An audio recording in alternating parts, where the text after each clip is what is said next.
Well, good evening. Well, good evening, ladies and gentlemen, and welcome to the Monday, May 1st of 2017 City Council meeting. At this time, I will call the meeting to order and will be led in prayer by Reverend Hank Rosso from Midwest Bible Camp.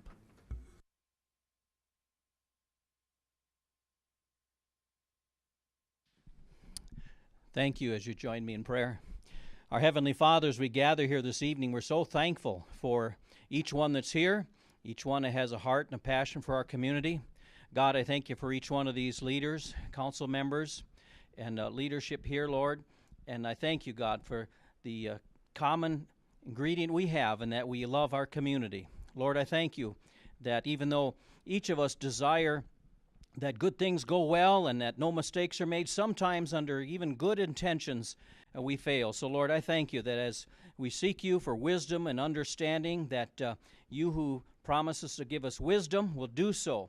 And I thank you for the good hearts and the desire to serve here and the sacrifices made on behalf of the city council and each one here in leadership. Lord, I lift up Chief McPeak and each one of our police officers, Lord, the 911 center. Thank you, God, for keeping them safe and in your hands. We pray that you continue to bless their families and bring each one home to their kids. We thank you for the sacrifices that are made by them and also with our fire service under the leadership of Chief Kranz. Lord, we pray also that these heroes in our community, each one would go home from each shift safely and help them each one to know how much they're appreciated, God. We thank you for each of the other services, our community.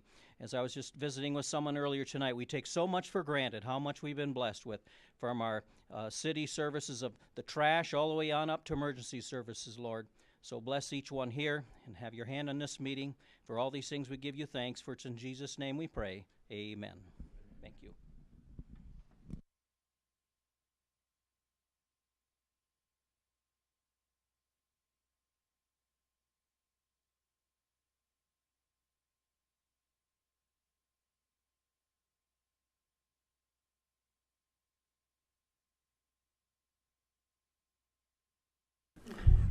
Thanks, Pastor.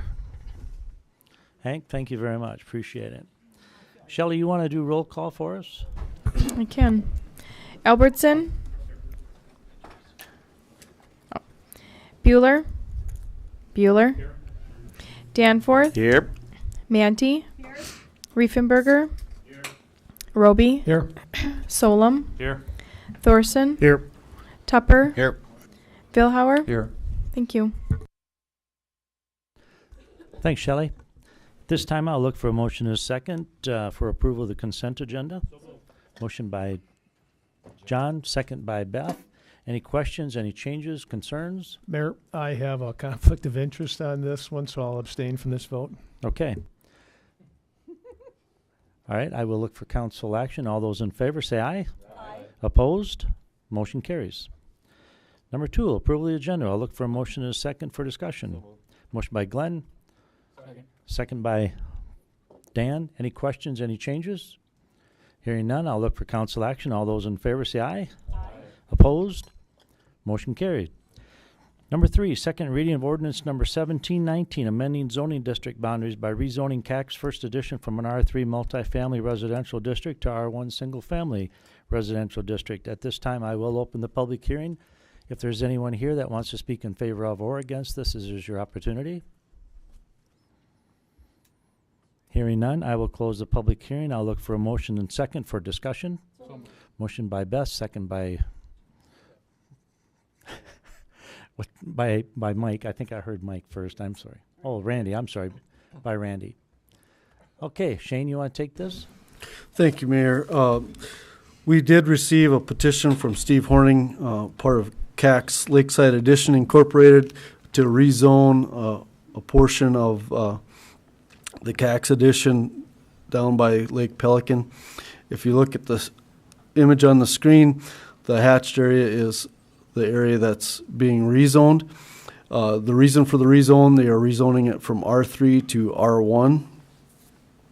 And the intention is to replat these lots to accommodate R1 style housing, and this is intended for Habitat for Humanity lots, so should be a well-received project within the community. Shane, how many Habitat homes would that facilitate? I believe they're gonna plat it into 4 lots. I think that's really important because it's getting harder and harder for Habitat for Humanity to find places to locate homes. So I think that's really a nice addition. Very nice. Any other questions for Shane on this? Hearing none, I will look for council action. All those in favor say aye. Opposed? Motion carries. Thanks, Shane. Number 4, second reading of ordinance number 1720, amending zoning district boundaries by rezoning the Slominski's second edition from C2 local commercial district to R3 multifamily residential district. At this time, I will open the public hearing. If there's anyone here that wants to speak in favor of or against this is your opportunity. Hearing none, I will close the public hearing. I'll look for a motion and a second for discussion. Motion by Bruce, second by Glenn. Shane, you want to take this? Yes, thank you, Mayor. Again, looking at the screen, the hatched area is the area that's intended to be rezoned from C2 to R3, which is the same designation as the zoning to the property to the west and north of it. The intention here is that this lot will be adjoined to the lot to the west by a lot agreement that we prepare at the city staff, and it will be multifamily housing, apartments up above garages, as I understand it. Any questions for Shane on this? Nope, but I need to recuse myself on this one, Mayor. Okay. Anybody else? Questions? Hearing none, I will look for council action. All those in favor say aye. Aye. Opposed? Motion carried. Thank you, Shane.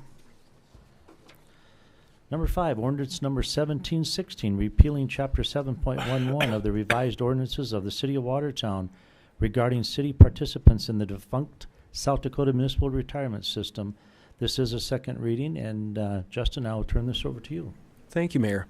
The memo lays it out pretty straightforward. This provision existed in our revised ordinances for decades, and in going through and making sure that everything was sort of in proper order, and looking at potential items to update. This chapter became clear pretty quickly, since I'd never heard of the South Dakota Municipal Retirement System, that likely something like that didn't exist any longer. And sure enough, after doing some research, came to find that it was dissolved in 1975. And so, as pointed out in the memo, since then, all of our full-time employees have been under the South Dakota Retirement System. All who were once on that municipal system were folded into the South Dakota Retirement System. So at this point, there is no need to have it in ordinance. As pointed out in the memo again, we have it in our personnel manual, and we are obligated by state law to have that. Perfect. So what I'll do is I'll look for a motion and a second for discussion on this. Motion by Mike, second by Bruce. You guys got any questions for Justin on this particular one? Yeah, so we're 42 years past the time we should have done this, is it? Give or take. Yeah. Well, let's rush it through.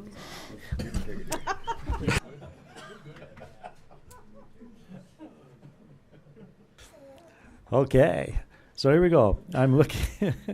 We have a motion and a second on the floor, and we've had our discussion. I'm looking for council action. All those in favor say aye. Aye. Opposed? Motion carried. Justin, I just want to mention that you going through all these ordinances, I know that it is a tedious job, but we do appreciate and we love you, man, on that. Thank you. I'll second that. Yeah, no kidding. It's fully I reciprocated. think he does a great job. All right. Well, number 6, ordinance number 1717, amending Chapter 3.01 to clarify the regulation of service animals, assistant animals, police dogs, and kennels. This is a second reading, and Justin and Beth, I'm going to turn this over to you two that you can talk about this a little bit. Whoever wants to light it up. I request that Bruce go recuse himself in the closet.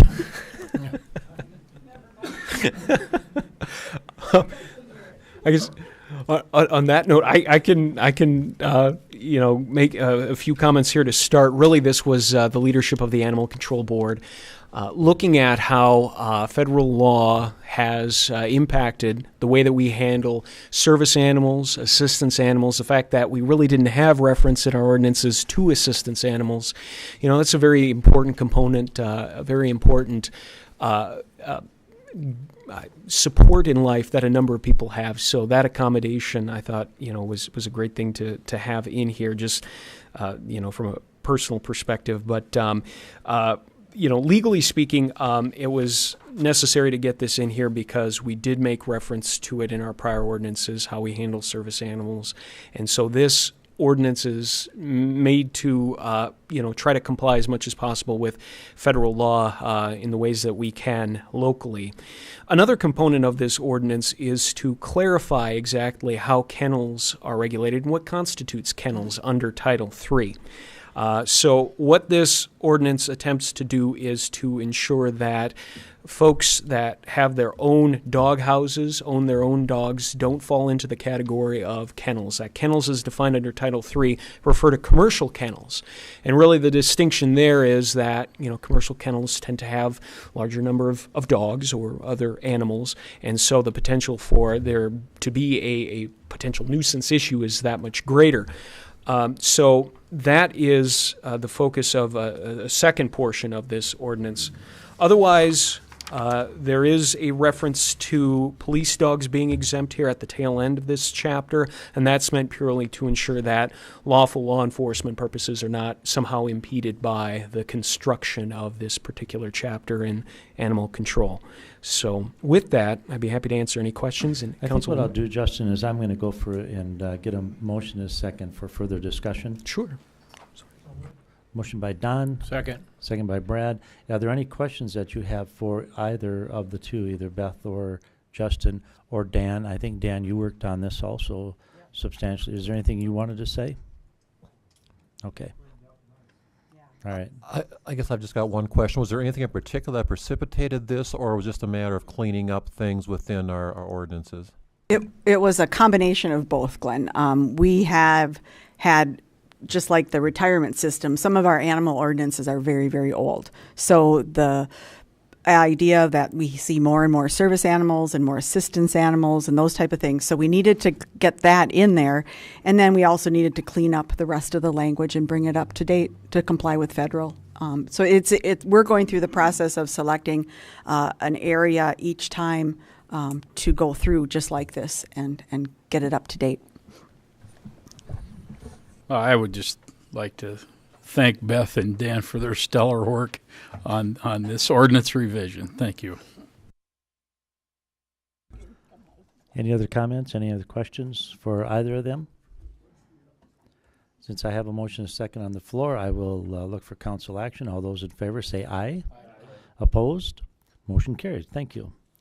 Number 7, first reading of ordinance number 17-23, amending zoning district boundaries by rezoning a portion of River Ridge Estates addition from A1 Agriculture District to R1 Single Family Residential District. Now, mind you, this is a first reading, but I'm going to have Shane go ahead and show us what's going on here, will you? Okay, thank you, Mayor. The area hatched in red on the drawing on the screen was submitted by petitioner Greg Hofteaser, acting as agent for High Plains Development Corporation. Their intention is to develop an additional 15 lots, which would be known as, I believe it's the River Ridge 6th Edition. It is planned to be rezoned consistent with R1 housing, which is the adjacent residential district. And we also did request and are in the process of receiving an updated preliminary plan and have initiated discussions with park negotiations for this project. So we've got this well underway, and this is just the first step, getting it rezoned from agriculture to residential. Okay, I will open up for questions. If any of you have questions for Shane on this, you're welcome.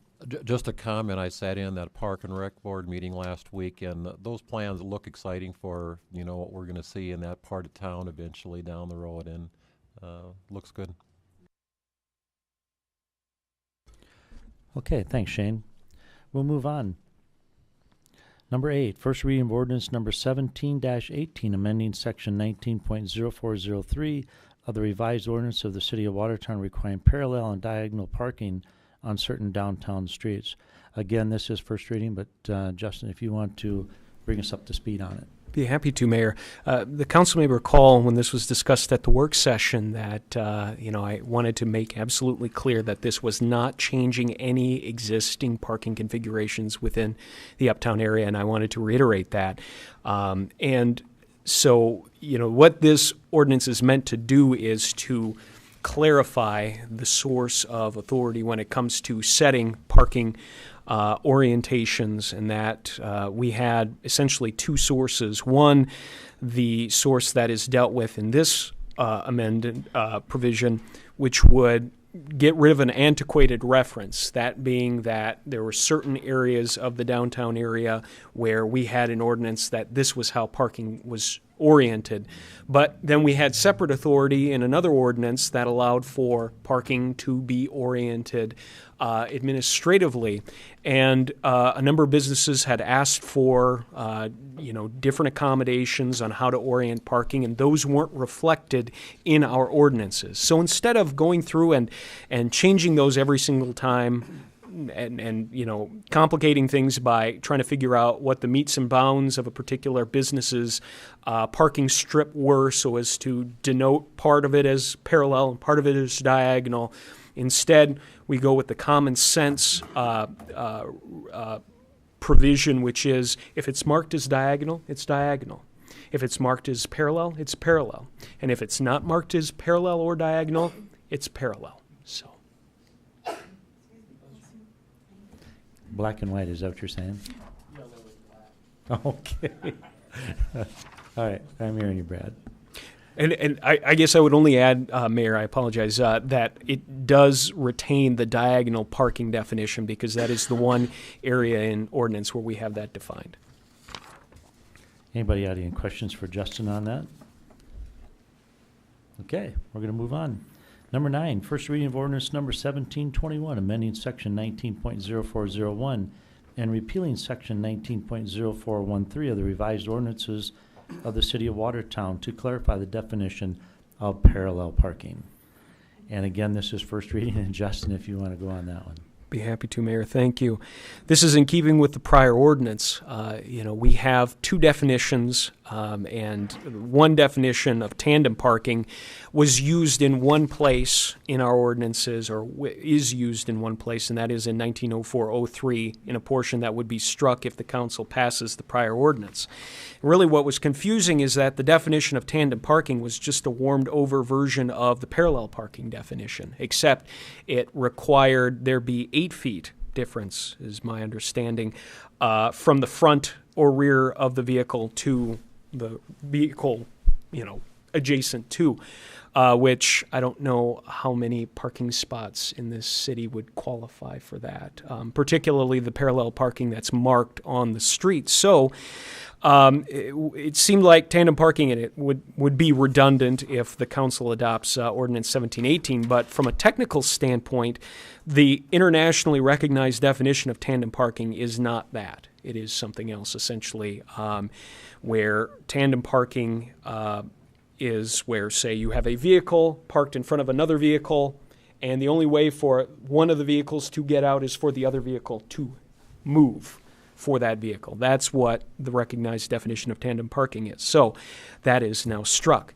Now, as for the parallel parking definition in 1904-01, the definition there was nearer than 3 feet of the front door or rear of any vehicle would qualify as parallel parking. And obviously that doesn't make sense with modern vehicles. If you were to do that, you'd be smashed into the vehicle. So that has been changed to reflect 3 feet from the front of the vehicle to the rear of the adjacent vehicle. Yeah, if you've seen the vehicle that Spencer's driving, you'd think it's like 28 foot long. It wouldn't work. Yes. Oh my gosh, I know exactly. Yeah, it's red. It sticks out. It's like out in the middle of the road. Yeah. We just got to give you a bad time sense. So, Pete, can you like bring the camera over to Spencer so we can see how red he's gotten over there? Oh, it is. Okay. Thank you very much, Justin. We appreciate it. Number 10, consideration of the request by Thomas Carnival to use the city-owned parking lot next to County Fair from Tuesday, May 23rd of 2017 through Monday, May 29th of 2017. I'll be looking for council approval on that, so I'm going to look for a motion and a second for any discussion.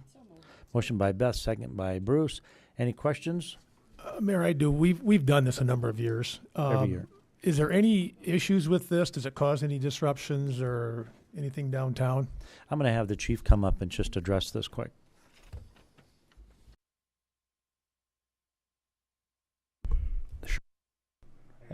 Hello. The short answer to that, Don, is no. We have it out to the mall or there or elsewhere. We have some issues from time to time, but no more so downtown than anywhere else. No.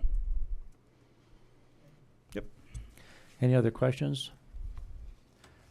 Hearing none, I'll look for council action. All those in favor say aye. Aye. Opposed? Motion carried. Number 11, authorization for the mayor to sign a development agreement with the Prairie Lakes Healthcare System for the 3rd Street North and St. Anne's Hill Stormwater Facility improvements. I will look for a motion and a second for discussion. So move. Motion by Randy, second by Dan. And then Shane, I'm going to turn it over to you. Okay, thank you, Mayor. Justin and I have been working with the hospital staff, and I'm working more on the construction end of the subject, and he's working on the more technical or legal aspects of this. So together, we took the plans that the hospital had for their improvement up there, and part of their plans improved the driveways located along the 10th Avenue to the north of their property, as indicated by the shading on my drawing up on the screen. And then they further had requested an improvement to 3rd Street Northwest between 9th Avenue and 7th Avenue to widen the street to make it more accommodating for the emergency style of vehicles that would frequent the emergency entrance, and as they redo this area next to the existing emergency entrance. And further, then, this also includes some utility improvements. It includes an expansion of the existing stormwater pond, which is just downhill on St. Anne's Hill. That's facilities being enhanced to accommodate the new construction. And then there was some utility improvements that were also included later in the document. And Justin has revised that document and has handed it all out to each of the council members individually. And there are copies over there at the podium, too. And so basically this intention of this is to memorialize the improvements. They are being done on public property and being turned over to the city as public property. So this is a document that would convey those to the city. Any other question or comments, Justin? Yes, Shane. Really the reason why, we had to make some revisions here and we didn't get them out with the agenda is because the hospital wanted to make sure that we included the water main projects that they are having as a part of their construction. They also wanted to clarify that there's an entrance, and it's depicted on Shane's version of the exhibit, but the entrance onto Skyline Drive they are not going to be remaking. So effectively that blue, let's see here, maybe this, yeah, so the Skyline Drive entrance, which is right here, that one is not going to be remade. So that's the change made from the prior development agreement. And the breakdown in terms of cost, it's really between Prairie Lakes and municipal utilities. That's all broken out in Exhibit B2. and Exhibit C2, which are pages 11 and 9 of the development agreement. Now, what the development agreement's meant to do, I mean, generally what you see before you with a development agreement is that there's some sort of development that's coming forth that this agreement, inures to the land, flows with the land, and so it carries terms into the building permit process and whatnot. This is obviously a different situation here, where we're trying to protect the city's interests, protect the public's interests, while these modifications, these improvements to Prairie Lakes Hospital are ongoing. So we have an indemnification clause in there. We have term, their performance requires that they certify everything to us and then allow the city engineer to make sure that all improvements are in keeping with city standards. And I guess with that, if you have any other questions, I'm happy to answer them. Any questions for Justin on this? I guess my only question is, I mean, there's been a good share of this work already done, and now we're acting on this agreement. It seems like we got the cart before the horse, didn't we? Or can somebody explain what's going on here for sure? Okay, so the work on St. Anne's Pond did precede this document in part. It's not completed. It's not finished by any means, but the timing of their work necessitated that begin earlier, and that's tied to a grading permit that the city issued with the other foundation work. So it is kind of a separate animal, but we decided to encapsulate all the street work and then include the St. Anne's Hill work as part of this document as well. In other words, I think we're seeking additional protections than what was maybe provided under a traditional grading permit. So additional warranties, additional indemnification. Any other questions? Hearing none, I'll look for council action. All those in favor say aye. Aye. Opposed? Motion carries. Number 12, authorization for the mayor to sign a proposal acceptance form with American Engineering Testing to provide concrete testing service for the airport runway project. Glad to see you here, Todd. How you doing? Very, very good. Thank you. What I'm going to do, Todd, is I'm going to look for a motion in a second, and then we will go into further discussion. So at this time, I'll look for a motion in a second on this one. Motion by Beth, second by Brad. So, Todd, maybe you want to fill us in on what's going on. Sure. So this is part of the runway project. This is a requirement from the federal government for our grant assurances. Helms and Associates is the lead engineers on this project. They are not qualified to do this lab work, nor is any other consultant that does airports. So this is a pretty standard procedure. We budgeted $70,000 for this. So the monies you already approved for the runway project. This came out to $38,112, including the next one, the next item on your agenda. This is just the first part. There's an asphalt and a concrete test that needs to be done. Right. So we'll act on the concrete test here. So, sure. And like I said, it was $70,000 budgeted. They both came in total at $38,000. So are there any questions for Todd on this particular one? Mr. Mayor, for the third time tonight, I'm going to have to recuse myself. I have a potential conflict on numbers 12 and 13. Pretty quiet meeting for me.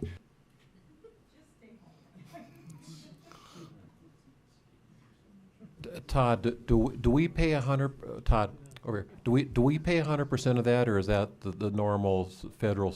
Correct. This is the normal 5%.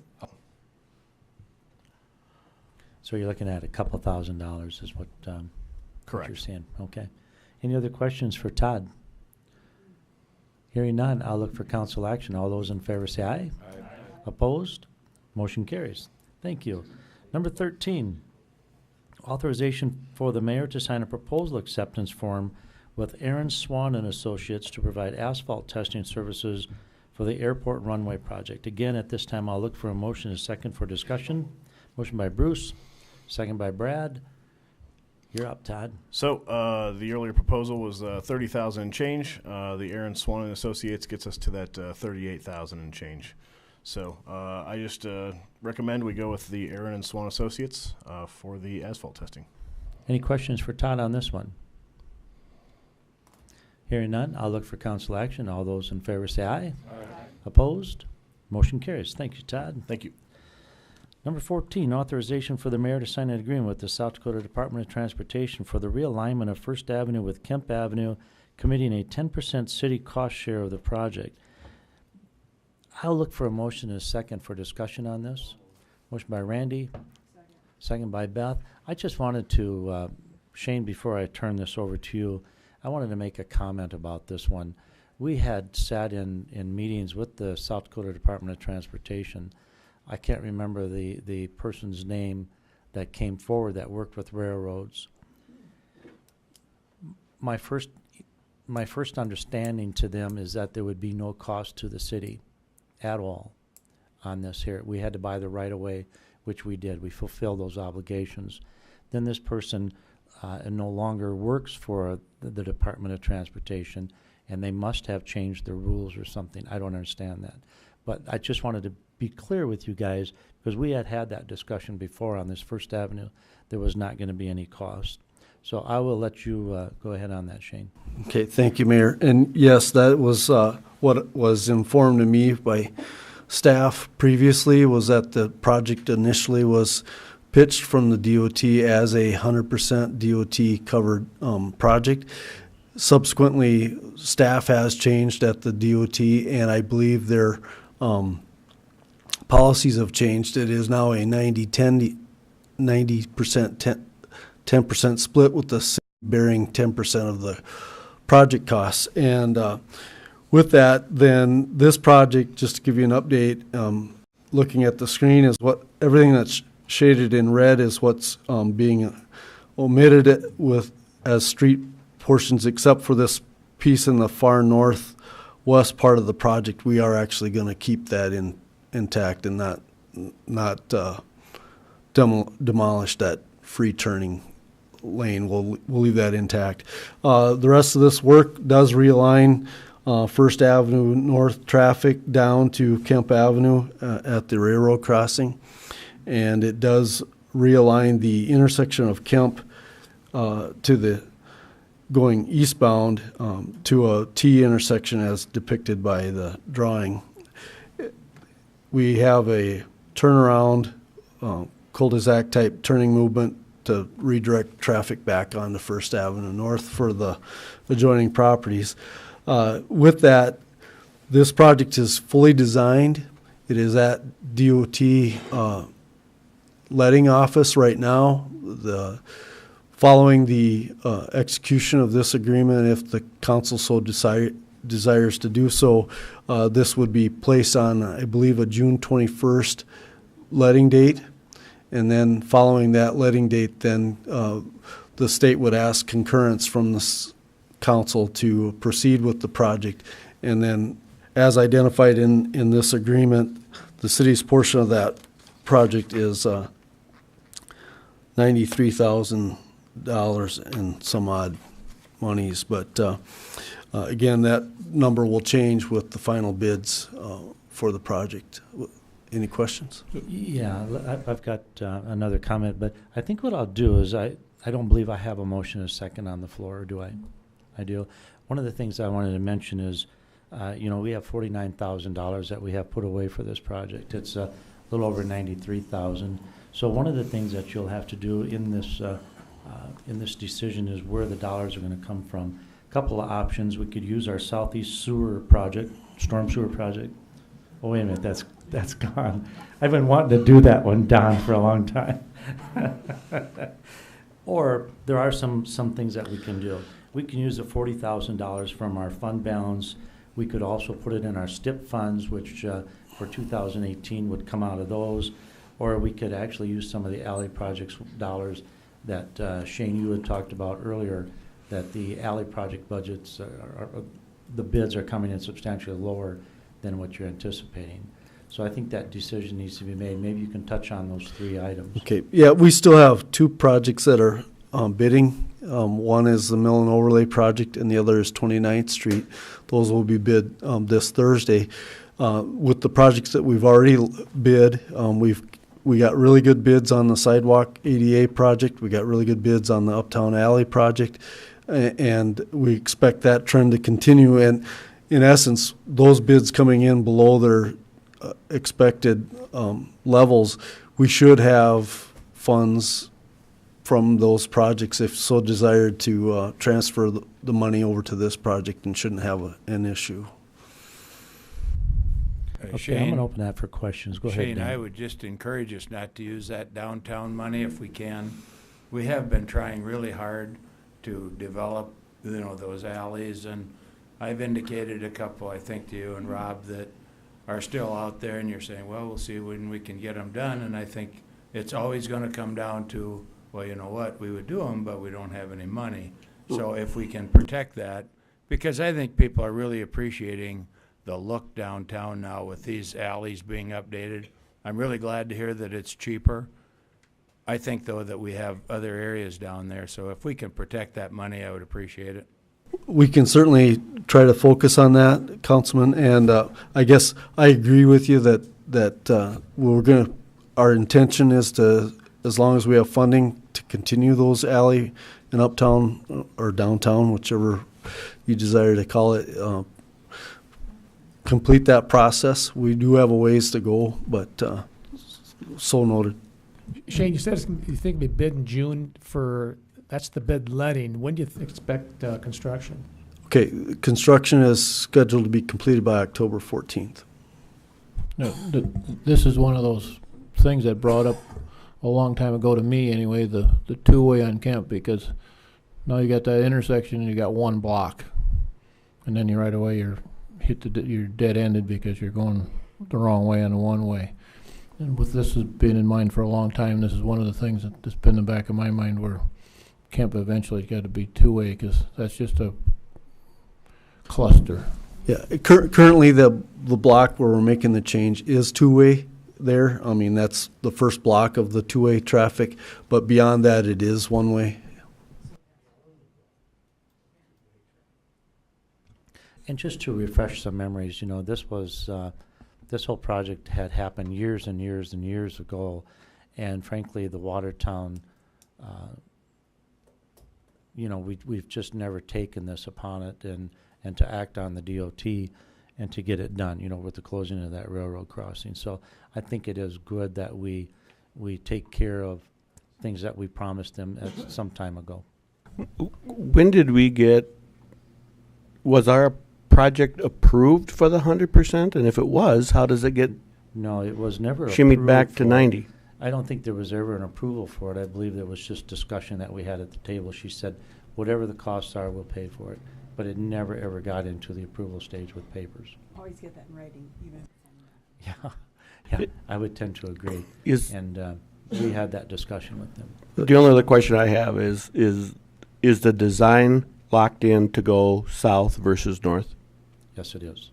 Okay, so there's no sense me Right. telling you I disagree with the direction that we're going? Right, this is locked in. Okay. For the record. Okay. A lot of that was already done with soil sampling and stuff like that, It was. correct? Yeah. Yeah. Any other questions? One other question, where are they going to dump snow come next winter? Well, we'll leave that up to Rob. Okay. No, Rob has numerous spots that he's looking at. And frankly, this is not going to take away from the putting snow in there. We can still put it in there. Yep. There's no issue there. Until we repurpose the lot itself. the space between the two roadways, it can be continued to use as a snow. Right. And frankly, just so you know, they're not extremely happy with us putting snow there anyhow by the weight and things we're doing, but we have continued on. So Shane, that cul-de-sac is going to be a drive-over curb type of thing, or what kind of curb and gutter are you going? No, it's planned to be traditional curb. Should be a big enough radius to turn a truck around. Any other questions? Hearing none, I will look for council action. All those in favor say aye. Aye. Opposed? Motion carried. Number 15, authorization for the mayor to sign a right-of-way certificate and utility certificate with the South Dakota Department of Transportation for the realignment of First Avenue with Kemp Avenue. I will look for a motion and a second for discussion. Motion by Beth, second by Bruce. And Shane, I'll let you take that one again. Okay, thank you, Mayor. That document for the right-of-way certificate and then subsequently the utility certificate basically says that we have the right-of-way to build the improvements on, which we've done. We acquired that many years ago, so all of this will be located on city-owned property dedicated to right-of-way purposes. And then the utility certificate basically is saying that we will adjust or cause to be adjusted or moved the public utilities that it would be impacted by this project. And there is some minor movements by municipal utilities, and we've worked with them directly to get those done for this project, so they're aware of what we're doing and what's going to be moved or adjusted. And so by signing off on these two documents, it completes the process. Any questions for Shane? Hearing none, I'll look for council action. All those in favor say aye. Aye. Opposed? Motion carried. Number 16, consideration of bids received from the skate park project. This is something that we just had a long discussion on our work session. So what I'm going to do is, Jay, I'm going to let you come on up and visit again about this before we get the motion.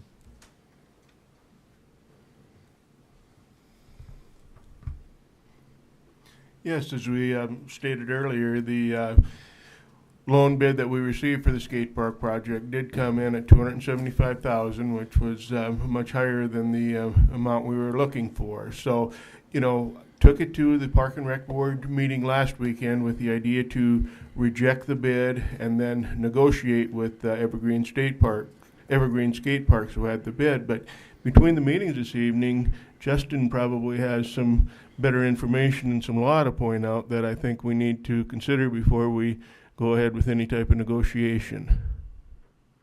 And I can put that in the motion here. I don't think we need to do that. So what I'm going to, thank you, Jay. I'm going to ask for a motion, and I would entertain a motion to reject the bid as unsatisfactory and to re-advertise for bids for the project, given the bid exceeded the budgeted amount.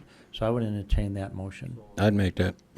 Okay, I have a motion by Glenn and second by Randy. Any other questions on that? So that does require us to move in a rebidding mode versus a negotiation mode. And it was interesting, when that came out in the paper, I seen there was folks that had talked about other companies that do this work. And I think we need to maybe try to stretch it out just a little further and see what we can come up with. Okay. And what we'll do is the new advertisement will depict and offer those services that the city's going to be willing to do in kind. I mentioned asphalt removal. I mentioned supplying the 1,000 yards of fill, supplying the topsoil and the seeding. That will be defined so that the companies bidding on the newly revised or advertised project will recognize that we're doing that portion and should influence their bids to a more favorable position for the city. Shane, as you do that, are we going to put a city estimated cost on that so that gets rolled into the project cost so that we know that we're not just shifting dollars per se, just responsibility? You see what I'm saying? We always prepare an estimated engineer's cost. Internally. So, and we provide that. That's part of our advertisement or part of our posting process, or we make that available to anybody that asks. No, that's not what I'm saying.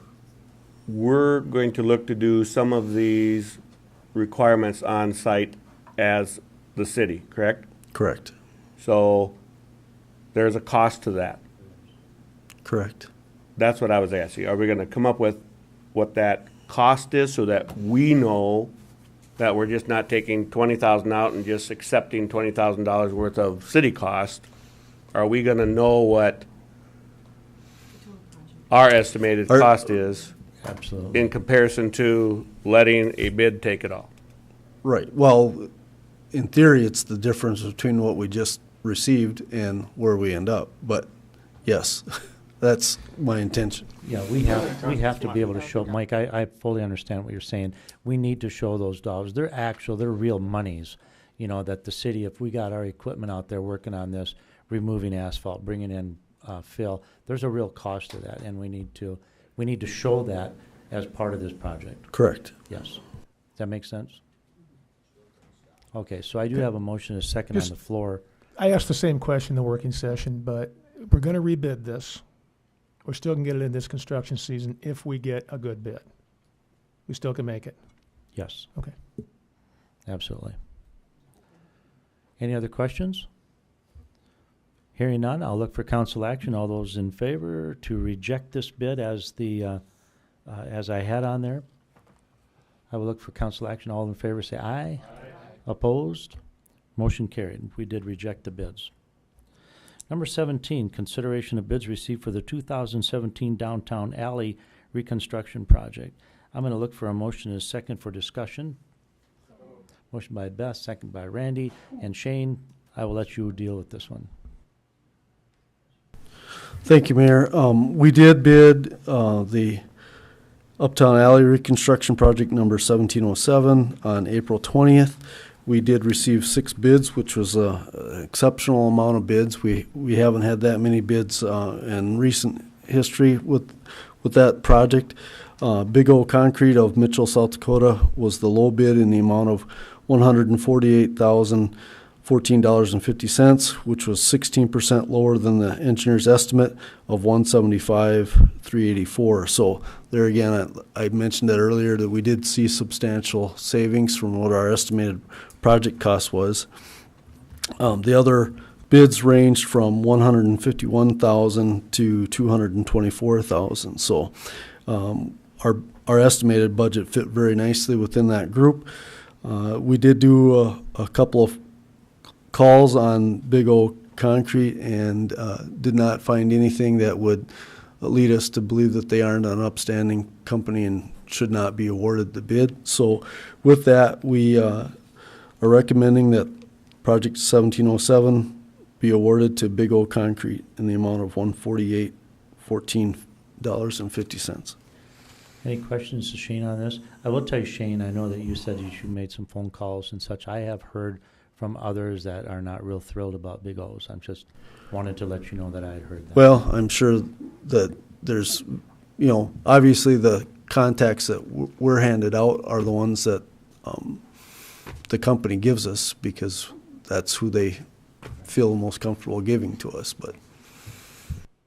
But one of the things is that you guys monitor this extremely close.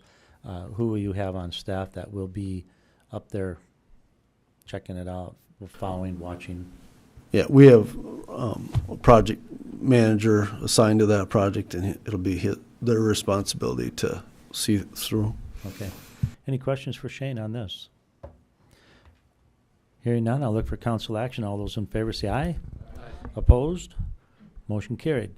Any old business? I do want to mention that our policy review committee is going through all the policies for the city of Watertown. We did find that in our current policy, it does not actually address the mayor's car. So we're actually going to review that policy and try to get that into the budget next year. I'll just turn that car over to the police station until we get that covered. And Mayor, I just want to address that because I was involved in some of those discussions. I agree with that decision. The policy wasn't followed, and that's a budget issue. That's a council budget issue we have to be cognizant of. So I agree with the car going back. Okay, so then we'll just have that go through the policy review committee and whatever happens on that. Any other old business? Steve, can you update us on the ice rink, what's happening? I know we're supposed to be getting the bids now, and they're doing some evaluation of that ahead of time, but Yeah. could you update the public? Yeah, we're supposed to be getting some pretty solid numbers from Gray Constructions, who's our CMAR on that particular project. That will be coming back to us hopefully on the 4th of May. At that particular time, we'll look at them, see where they are. We have to go through a value engineering process on that entire project. So Bruce is going to be on that value engineering with us. John, of course, will be on it with us. I think, Beth, you're even on that particular, and Randy. There's 4 of you on that particular with the value engineering. We've got Nate and those folks from I'm trying to think of the name of the company from Tegra that will also be in charge of this whole entire process of value engineering. They're the ones that actually went through the process with us on the wellness center. So I expect that we'll get some numbers here shortly. We'll go through that long, tedious process of value engineering and get this thing going. We did have reports from our geotech. The land is good. We're in great shape on that. So it should be very interesting at this week. So we're excited for that. Anything else? One quick update. Last meeting, we approved the contract with GPS, a Great Plains sponsorship, Ryan Query out of Sioux Falls. Have had communication with him back and forth, and he is looking at probably next week sometime coming up here on site for some additional work. We're in the process of gathering information from him, some demographics, et cetera. So that is moving forward from our where we were a couple weeks ago. Mayor, I do have one thing I'd like to mention. I'm looking around for you. Okay. Just an update. We did earlier this year. We put in grant applications for a couple of bridge projects, and received some really good news this week. The 3rd Avenue Northwest Bridge over the Big Sioux River.